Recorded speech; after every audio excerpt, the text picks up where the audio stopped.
Hey, what's up, everybody? It's just Charles Sabanson, and welcome you guys to another episode of the Dreamers Pro Show, where we cover everything from sports, hot topics, classic debates, entertainment, and we give you guys a fresh perspective on things and how we see them. So today, we're going to be hashing up some old drama that took place with Darvin Ham and the Los Angeles Lakers. But before we even get into that, please make sure you like the video and sub to the channel. Let's get into this topic right here. Right? Let's get into this topic. As you guys know, the Lakers fired Darvin Ham at the end of this season. This season it just concluded. It was a controversial decision, a decision that got a lot of people upset. Various analysts and former players, current players were all upset at the Lakers deciding to make that decision. Darvin Ham at the time had only been a coach for 2 years in the NBA, although he was an assistant coach under, I think, Mike Budenholzer and the Milwaukee Bucks. So when he joined the Lakers, I guess the Lakers thought that he had a lot of promise and all of that. But as usual with the Lakers and the pressure that comes with coaching that organization and the media attention that surrounds it, when the Lakers weren't doing good, Darvin Ham was constantly under the hot seat. Then you started hearing things like he was losing the locker room, players weren't listening to him. And then a bunch of different things were happening under his watch where it was very difficult for a rookie head coach to manage. Think about this. He was in a situation where he had to manage situations like having Russell Westbrook on the roster with LeBron James, with Anthony Davis. And he was basically tasked with trying to find a way to make all of that work. And I think at one point during his first year as a Lakers head coach, people were saying that Russell Westbrook should come off the bench. And Darvin Ham was the one that ultimately had to go break the news to Russell Westbrook with him going to the bench. That first year as the Lakers head coach, somehow, some way, they ended up making it to the Western Conference. No. Yeah, that first year, and yeah, I think that was the year they traded Russell Westbrook. I think it was the Lakers head coach for two or 3 years, but I think it was 2 years. They ended up trading Russell Westbrook at the trade deadline. Darvin Ham then, yeah, of course, Westbrook was the Lakers for a year and a half. So at the trade deadline, then they made some moves in the trade deadline, and they were able to catapult themselves by getting players like Rui Hachimura and others, catapult themselves into the Western Conference Finals, where they ultimately got swept by the eventual NBA champion, Denver Nuggets, who ultimately went on to win the NBA championship. But first year with the team, you get the team to the Western Conference Finals, pretty impressive, and you end up losing to the eventual NBA champions. The next season, more stress, more pressure, and then we were hearing midway through the season that Darvin Ham may get fired. We're hearing that players weren't listening to him. You saw the star player of the team, the leader of the team, LeBron James, disrespecting him, publicly disrespecting him, which I thought was pretty crazy. And you could basically see that the players had no confidence in him. They get to the playoffs, and the first team that they end up playing is who? The Denver Nuggets again, who end up beating them in 5 games. Jamal Murray had 2 game winners. One was a buzzer beater. The other one was a game winner.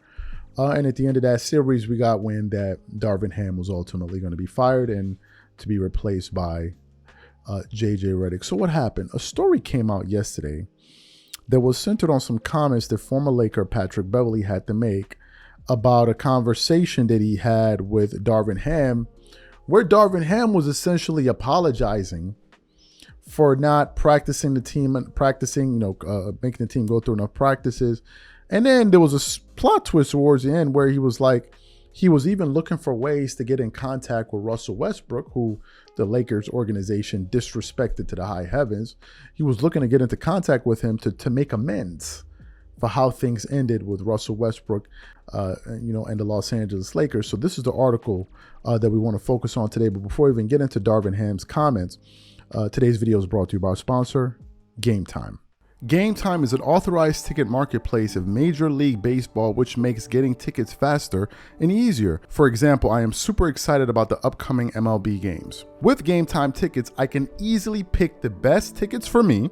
I love that I can choose between different deals. I have the option to select the cheaper deal, the best option deal, or my favorite, the flash deal. The flash deal gives me the option to find discounts that I can only find on Game Time. Once I select the ticket I want, I can view my seat. And it's not just restricted to baseball. I can also look for the best ticket deals for other sports like football, the NBA, concerts, comedy, or other theater shows. Included in my purchase, I also have a 24-hour return guarantee, a lowest price guarantee, event cancellation protection. So take the guesswork out of buying MLB tickets with Game Time. Download the Game Time app, create an account, and use code CLNS for $20 off your first purchase. Again, create an account and redeem code CLNS for $20 off. And remember, whenever you support this sponsor, you're supporting this channel. Thank you. So let's get into this article here. And it started off saying, former Lakers coach Darvin Ham apologized to Patrick Beverley for not running enough practices. Article continues on. In the chat on his podcast, NBA veteran Patrick Beverley looked back on a conversation he had with former Lakers coach Darvin Ham. According to Pat, Darvin approached him in Las Vegas and apologized for some of his choices while he was running the locker room. I'm in Vegas, I'm gambling, and I see Coach Ham walk past. Mind you, I ain't seen Coach Ham on a personal level since I left the Lakers, said Beverley on his podcast. Coach Ham come up to me. I don't know his move. He's like, can I have 5 minutes? I just want to let you know, Pat, I apologize. Oh, bleep. You know, as a coach, you're never supposed to apologize. The decision you make is the decision you make, he says. I apologize, Pat. You was right. Need to practice more. F that. We need to do more. Can't just win off of talent. He had a lot on his plate as a first-year coach. You got Russ, you got AD, LeBron. He's not going to listen to Patrick Beverley. Then continues on. There was a point last season when Beverley, a 12-year veteran, was pushing the Lakers to practice more in order to build chemistry and correct some of their bad habits. Instead, Darvin Ham elected to operate on a light practice schedule to preserve health and energy for real games. And then later on, it basically said that in the midst of him saying that, he also tried to reach out to Russell Westbrook. He asked Patrick Beverley for Russell Westbrook's phone number to reach out to him, to apologize to him for how things went there. So what are my thoughts? So Darvin Ham goes up to Patrick Beverley to apologize for not practicing the team more, right? And the reason he did not want to practice the team more was because he wanted to conserve their energy for games. Now, the operative question becomes, why would he do that? Why would that be his philosophy? Well, let's look at the makeup of the Lakers' key players, LeBron James and Anthony Davis. LeBron James was an older player. I don't know if you guys know this, but older players generally don't practice more. Right? I remember hearing so many stories of Kobe. Kobe at times wouldn't even practice in certain cases. He would direct practice. He would almost be like an assistant coach on the floor, right? So certain players, they don't practice them as much, especially when they're older, in order to preserve their legs for NBA games. So that was something that Phil Jackson used to do with Kobe Bryant. So I don't think that Darvin Ham's decision there was controversial whatsoever. The second person we have to look at is Anthony Davis. What do we know about Anthony Davis? He's a great player, versatile player, talented player, but we also know that he's very injury prone, right? And at any moment, Anthony Davis could get injured. So if you put a lot of wear and tear on his body, chances are he could break down in the middle of a game. As a matter of fact, Anthony Davis would just get injured out of nowhere, even with less practice. So from that standpoint, I can understand Darvin Ham's philosophy. Now, hindsight is, of course, 2020. Going back in retrospect, looking at things that you did, you can say, okay, maybe I would have did this better. Maybe I'd have done that better. Maybe that's where Darvin Ham was. He was introspective and thinking about those things and then decided to reach out. Decided to explain those things to Patrick Beverley. In terms of Russell Westbrook, look, Darvin Ham and the Lakers organization disrespected Russell Westbrook. And it's not even a question, right? It's not even a question. They disrespected a future Hall of Fame NBA player, and Darvin Ham played a role because ultimately he was the one disseminating that message. Whether it was his views or other views, he was the one disseminating the message. I want to quickly read from a Sports Illustrated article, and it says here, Russell Westbrook's ex-Lakers teammate reveals Darvin Ham wants to apologize. Let me continue on. 9-time NBA All-Star Russell Westbrook signed with the Denver Nuggets earlier this summer after 3 seasons in his hometown between the Los Angeles Lakers and LA Clippers. Traded to the Lakers in 2021, Russell Westbrook played 130 games for LA before he was dealt to the Utah Jazz. Westbrook played under 2 different coaches with the Lakers as 2020 NBA championship Frank Vogel, who was let go for Darvin Ham in the summer of 2022. Ham was the first coach to move Westbrook to the bench, where the 2017 league MVP quickly broke the NBA's all-time record for triple doubles as a reserve.